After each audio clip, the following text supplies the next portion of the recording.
Hey friends, I got a brand new Ubuntu system and I'm gonna start some videos on R, and I just wanted to show you how to install R in Ubuntu. It's very straightforward, but I still wanted to show you if you have never done this in a Linux system.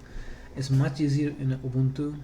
If you have other distribution of Linux, you may have to get it, you know, run some more commands, get the repository added to your repo file and stuff like that. But over here, all I want to do is come to my command line and just type R. Okay.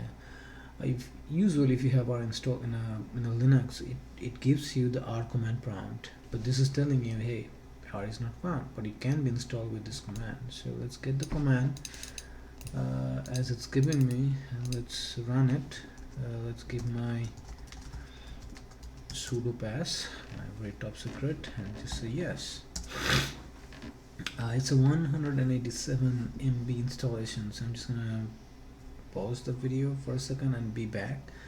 But that's all you really need to do to install R in a system, and once it's installed, I'll come back and at least run the R command and make sure that it's actually working. Okay, be back. Alright my friends, so it looks like the installation is done. I don't see any major problem. So what I'm just gonna do, type R, and there we go. So I have R available. Just to make sure it's working, I'll just do maybe 2 plus 2, and there we go, it's working fine. It says 4, and I believe that I do 2 minus 2, you get 0. So I know my R is installed properly and it's working fine.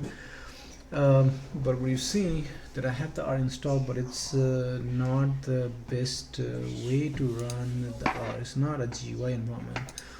So let's see if it has installed anything. Okay, it did. It installed the basic R GUI that comes, but that's giving you a terminal. It's not giving you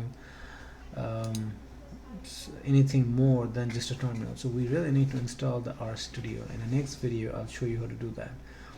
So in this video, you just set up your environment in Ubuntu 19 system. You verify that R is working. You can run the commands, and R 3.6.1. That's the very recent release, and I'm happy with it. All right, if you like the video again, my friends, just subscribe and give me a thumbs up. Thank you. We'll see you in the next video where we're gonna install the R Studio, which most people use for art development. Thank you. Bye-bye.